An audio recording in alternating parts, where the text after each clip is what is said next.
Shea Weber, yet to play for the Montreal Canadiens this season. Doesn't look as if he's ever going to really play ever again. I mean, Jonathan Drouin kind of told us as much earlier this week. He did, however, make an appearance with the team while they were in Seattle. They were watching a Seattle Seahawks game over the weekend, so he's still very much a presence around this team.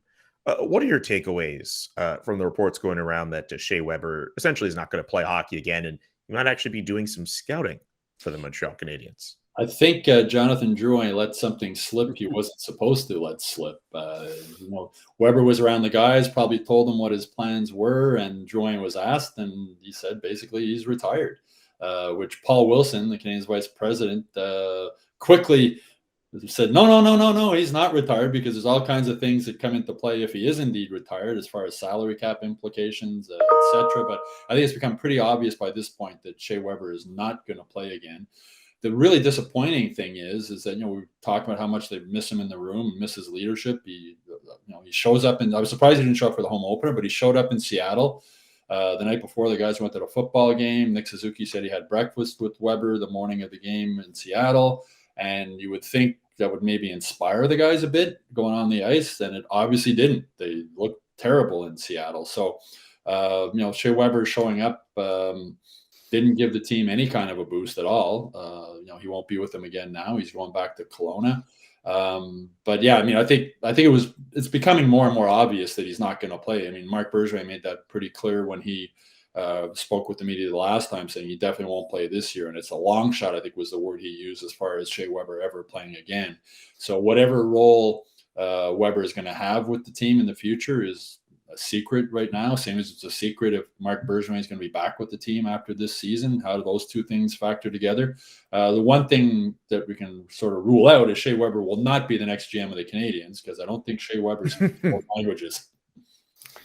And I don't think, judging by the bits and pieces we're hearing, that Shea Weber will be back playing. But I also don't think that Shea Weber is going to retire with the money that is being owed to him at this point. Even though he has probably a nice $100 million in the bank, the fact is that there's money owed to him if he does retire.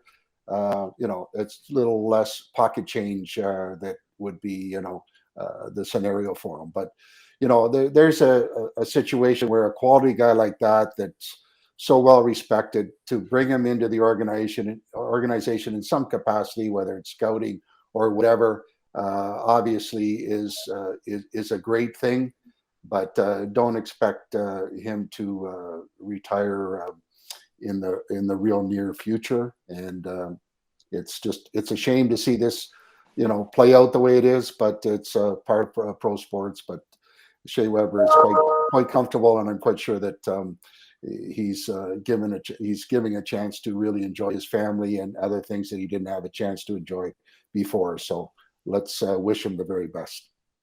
With the cap recapture penalties, Nashville and Montreal, nobody wants him to retire, and Weber doesn't want to retire. While Jonathan Drouin says he's basically retired, I think he's right. And by the way, Stu, you should hire Drouin, because he's breaking more news than the Gazette staff. The Canadiens. Jeez, right? What's going on here? We missing something? What's going on? He has more access to the players than we do. Yeah, no kidding. That's a whole nother bonus question. However, so Weber will go the Chris Pronger route, I presume. Injuries won't let him play, and then he'll play it out and just collect his money. And remember, Chris Pronger got into the Hall of Fame while he was still, I guess his contract was with Arizona at that point. He was technically a member of the Coyotes, although there was no chance he was ever going to play a game again. So if Weber is indeed as badly injured as he seems to be, let him heal at some point. Maybe he does want to come back. It's his life. We don't have proprietary control over these players. We can watch them, admire them, cheer for them, boo them at times, but it's their lives. They have to make that decision. So if we don't see him again on the ice, just remember we watched a really good defenseman, both in Nashville and in Montreal, and be appreciative of that. You took the words out of my mouth, Mike. He's following the Chris Pronger retirement plan. And the thing that'll be interesting going forward with that is Chris Pronger's contract got traded around for teams who are looking to meet the floor of the salary cap. And Weber's contract is a similar situation where he still has that cap hit of $7.5 million or whatever it is. But the last 3 years of his contract, he's only earning $1 million. So it's one of those things where you get a $7.5 million cap hit for a team needing to get up to the floor, and you're only paying out $1 million. And you wonder if that's something moving forward that could happen with a team looking just to add salary to get up to the floor of the salary cap without having to pay out that amount of actual dollars. And that's exactly what happened with Chris Pronger. Yep. If you are the Montreal Canadiens, you are probably hoping that Shea Weber probably doesn't retire until 2023, which I believe is the first year they won't have to pay any recapture penalty. And if you're the Nashville Predators, well, maybe you should try to figure out a way to get that contract in, because the longer the contract goes on, the higher the recapture penalty is if he ever retires. Like in 2025, if he retires then, the recapture penalty will be, and I'm not kidding, I have the number in front of me here, $24.5 million. And who knows what the salary cap will be at that point, as we're currently still in a flat cap world. That's 4 years away, but who knows how much that will jump up. Yeah, Shea Weber, I mean, he was a very good player with the Montreal Canadiens, did as best as he could, obviously played his role in the Stanley Cup final run.